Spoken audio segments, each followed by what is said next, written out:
রোহিঙ্গা শীর্ষ সন্ত্রাসী নবী হোসেন মাদক চুরি, ডাকাতি, অপহরণ ও হত্যাসহ বিভিন্ন অপরাধের এক সাম্রাজ্যের নাম। কক্সবাজার রোহিঙ্গা ক্যাম্প ও উখিয়া টেকনাফের রোহিঙ্গা ও স্থানীয়দের এক মূর্তিমান আতঙ্কের নাম নবী হোসেন। তার রয়েছে বিশাল সাম্রাজ্য। এটি প্রসারিত করতে একটি গ্রুপ তৈরি করে নবী হোসেন, যে গ্রুপটির নাম ARA অর্থাৎ আরকান রোহিঙ্গা আর্মি নামে পরিচিত। গ্রুপটির প্রাথমিকভাবে রোহিঙ্গাদের স্বাধীনতা এনে দেবে বলে অসহায় নির্যাতিত রোহিঙ্গাদের মগজ ধুলাই করে প্রায় 3 শতাধিক রোহিঙ্গা যুবকদের সংগ্রহ করে পার্শ্ববর্তী গহীন জঙ্গলে তুতাদিয়া নামক জায়গায় নিয়ে গিয়ে অস্ত্র ও ট্রেনিং প্রশিক্ষণ দেয় নবী হোসেন। নির্ভরযোগ্য সূত্রের মতে জানা গেছে, নবী হোসেন প্রথমে পাকিস্তান গিয়ে অস্ত্র, গোলাবারুদ চালান ও বিভিন্ন ট্রেনিং গ্রহণ করেন। এরপর নবী হোসেন পাকিস্তান থেকে মালয়েশিয়ায় গিয়ে রোহিঙ্গা যুবকদের নিয়ে বাংলাদেশে প্রবেশ করে 2018 সালে। নবী হোসেন বাংলাদেশে এসে রোহিঙ্গাদের আরেক স্বাধীনতাকামী সংগঠন আরসার সেকেন্ড ইন কমান্ডার হাশিমের সাথে কোরআন ধরে শপথ গ্রহণ করে আরসা ও নবী হোসেন একসাথে রোহিঙ্গাদের স্বাধীনতা নিয়ে মায়ানমার সরকারের বিরুদ্ধে লড়াই করবে বলে একটি চুক্তিপত্র গ্রহণ করে।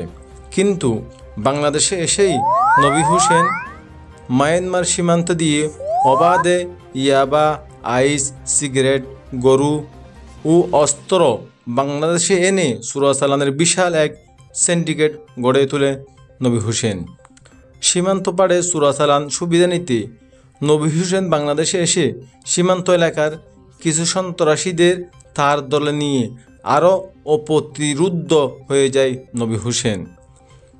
তখন প্রতিনিয়ত নবী হোসেন বাংলাদেশের প্রশাসনের চোখ ফাঁকি দিয়ে চোরাচালানের মাত্রা বহু মাত্রায় বেড়ে গড়ে তোলে। অভিযোগ রয়েছে, দেশের জন্য হুমকি হলেও নবী হোসেন ছিলেন সাবেক স্বরাষ্ট্রমন্ত্রী আসাদুজ্জামান কামালের টাকার এক বিশাল মেশিন। সাবেক এই স্বরাষ্ট্রমন্ত্রী এবং প্রশাসনের কয়েকজন কর্মকর্তা নবী হোসেনকে আটকে রেখে কয়েকশো কোটি টাকা নিয়েছে বলে অভিযোগ পাওয়া গেছে। এর আগে কয়েকবার আটক হলেও প্রশাসন অজানা শর্তে নবী হোসেনকে ছেড়ে দিয়েছে বলেও নির্ভরযোগ্য সূত্র তথ্য রয়েছে।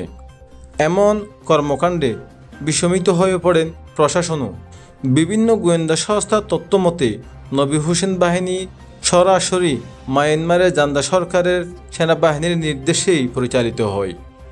এ কারণেই মায়ানমারের সেনাবাহিনী মায়ানমারের সীমান্ত গড়ে ওঠা 28টি ইয়াবা কারখানা ও ভয়ঙ্কর মাদক, আইস, যাবতীয় চোরাচালান সহ নবী হোসেনকে নিয়ন্ত্রণে ছেড়ে দেয়।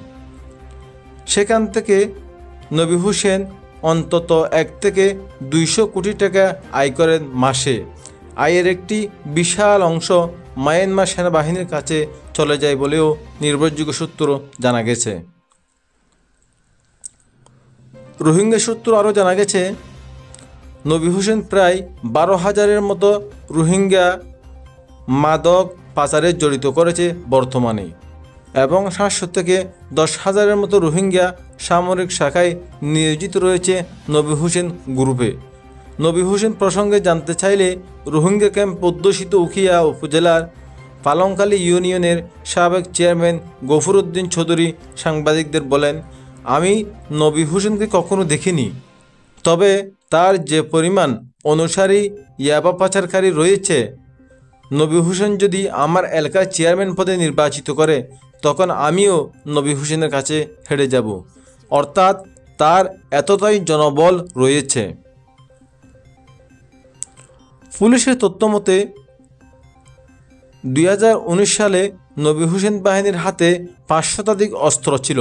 এখন তা বেড়ে কয়েক গুণ বেড়ে গেছে।